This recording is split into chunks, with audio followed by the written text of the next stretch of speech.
Selain di kompleks makam Pangeran Singosari, di belakang Masjid Al-Mubarak juga dimakamkan sejumlah Bupati Berbek dan para kerabatnya.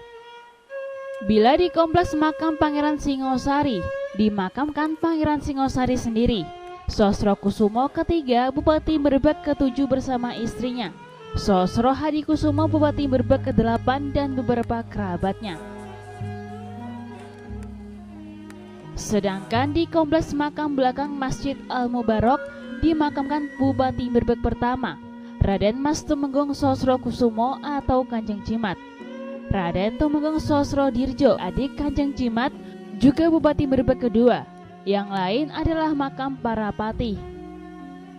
Tampak di antara makam yang paling menonjol dan banyak dikunjungi peziarah adalah makam Kanjeng Jimat.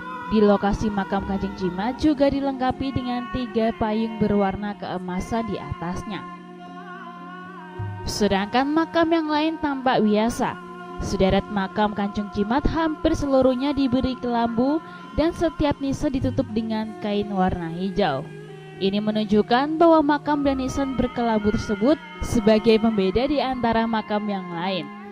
Dimungkinkan makam dan nisan berkelabu adalah seorang pemimpin atau pejabat terkemuka. Sedangkan makam yang lain dibuat biasa, menunjukkan sebagai kerabat biasa atau tidak memiliki jabatan. Di luar kompleks makam Kanjeng Jimat, namun masih dalam satu area di belakang Masjid Al-Mubarak, juga ada makam Raden Tumenggung Sosrokusumo II, Bupati Berbek ke-4, Raden Nganten Tuluki istri Kanjeng Jimat, Patih Raja Kusi II, dan kerabat Kanjeng Jimat yang lain. Jadi gini Mas, ini berkaitan dengan orang-orang yang berkunjung di sini ya.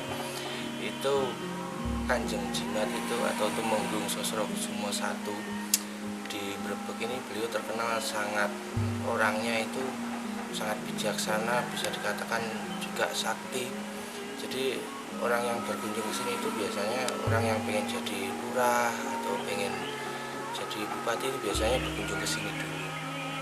Terus juga banyak orang-orang yang mengeluhkan masalah keluarga juga bisa berkunjung ke sini. Biasanya juga terselesaikan, alhamdulillah terselesaikan masalah mereka. Jadi begitu Mas, kebanyakan pengunjung di sini. Biasanya pada hari apa Mas? Sekarang tiap hari ramai Mas pengunjungnya. Tapi yang paling ramai biasanya malam Jumat Legi itu paling ramai. Mereka datang dari mana Pak?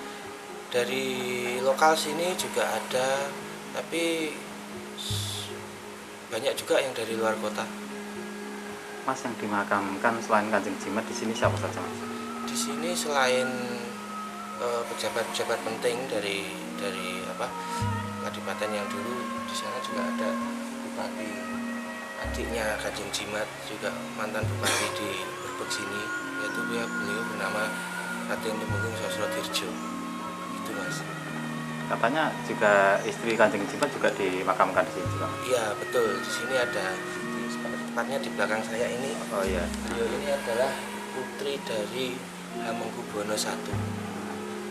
Bisa disebut Mas, namanya siapa? Lupa Mas, saya Mas, maaf Mas ya. Gitu ya. Kita nanti lihat datanya aja, ada Mas datanya Mas, terima kasih.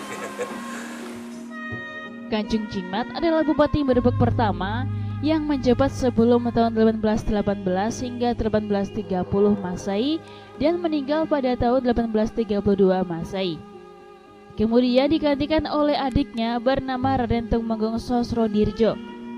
Kanjeng Jimat adalah keturunan dari Raja Bima Pulau Sulawesi, yaitu dari Karangnobo atau oleh orang Jawa dikenal dengan nama Dato Sulaiman. Selain itu, pernah terjadi pemberontakan Trunojoyo melawan kerajaan Mataram Islam yang dimenangkan oleh Mataram Islam.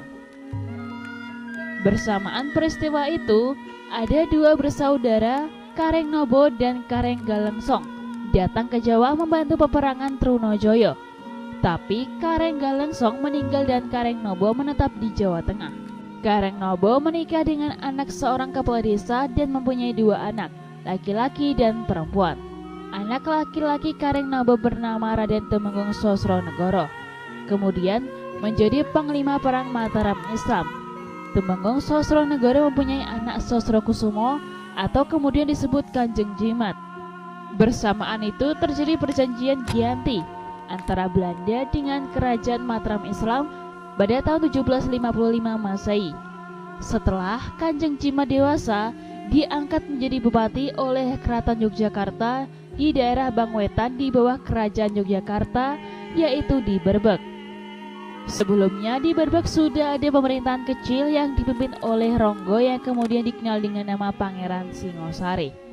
Kanjeng Jimat menikah dengan Raden Nganten Sosrowikeno dari anak Hamengkubuwono ke-1 dari istri Garwo Ampean bernama Bendoro Mas Ayu Retnawati. Kanjeng Jimat juga punya istri bernama Raden Nganten Tuluki, anak dari Pangeran Singosari. Dari para istrinya, Kanjeng Jimat memiliki anak sebanyak 20 orang. Menjabat sebagai Bupati Berbek, menempati pendopo kabupaten di utara alun-alun sekarang, berhimpitan dengan bangunan Masjid Pangeran Singosari. Selama menjabat Bupati Berbek pertama kali, Kanjeng Jimat membangun masjid baru menggantikan Masjid Pangeran Singosari karena terlalu kecil untuk sebuah masjid agung. Masjid baru yang kemudian diberi nama Masjid Al-Mubarak dibangun di selatan Masjid Pangeran Singosari di atas tanah bekas peninggalan Kerajaan Majapahit, yaitu bekas bangunan suci agama Hindu yang sudah tidak terpakai. Diperkirakan Masjid Al-Mubarak ini dibangun sekitar tahun 1745 tahun Jawa atau tahun 1818 Masehi sebagaimana tertera pada prasasti di kanan kiri mihrab masjid. Sedangkan Masjid Lama, Masjid Pangeran Singosari dipindahkan ke Desa Bendungrejo, masih wilayah Kecamatan Berbek, diberikan kepada Kyai Salamin atau dikenal Wali Bendungan. Nah, ini kita coba untuk menjawab secara seluruh, kita luruskan sejarah Kanjeng Jimat biar tidak ada kontroversi atau mungkin miskomunikasi data-data dokumen yang ada. Yang jelas Kanjeng Jimat itu sejarahnya itu kita ambil sejarah panjang ke belakang, yaitu beliau itu sebenarnya keturunan dari raja-raja yang ada di Bima sana, yaitu salah satu yang namanya Kareng Nobo atau Datuk Sulaiman kalau terkenal di wilayah di Jawa. Nah, pada era itu ada pergerakan pemberontakan Trunojoyo itu memberontak ke Mataram Islam. Nah, ketika pemberontakan itu dimenangkan oleh Mataram Islam, Trunojoyo kalah. Nah, tapi di situ asosiasi salah satunya saudara Kareng Nobo itu yaitu namanya Kareng Galengsang itu meninggal di daerah Malang sana. Akhirnya Kareng Nobo ini menetap di tanah Jawa. Setelah menetap di tanah Jawa, beliau bertapa berdasarkan keterangan dari keluarga, menyendiri. Akhirnya beliau menikah di salah satu tokoh kepala desa di daerah Jawa Tengahan. Akhirnya mempunyai anak laki-laki dan perempuan, dan akhirnya salah satu anak ini menurunkan salah satunya yaitu Kanjeng Raden Tumenggung Sosronegoro. Sosronegoro ini yang orang tua dari Kanjeng Jimat sendiri atau Sosrokusumo, yang akhirnya Sosronegoro ini beliau juga seorang panglima perang Mataram Islam juga pada saat itu. Nah, kita kembali ke sejarah Kanjeng Jimat. Setelah Kanjeng Jimat itu dewasa, beliau diangkat jadi bupati setelah beliau dikatakan pernah berjuang bersama dengan Diponegoro melawan Belanda. Di awal itulah beliau diangkat oleh salah satu kerajaan Jogja agar memimpin di daerah wilayah timur yang dikuasai oleh kerajaan Mataram atau kerajaan Yogyakarta.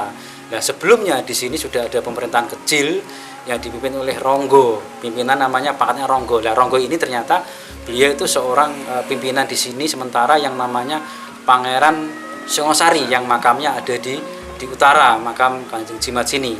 Nah, setelah beliau diangkat jadi bupati di wilayah Berbek, beliau akhirnya membuat kabupaten yang ada sekarang ini di utaranya alun-alun Berbek.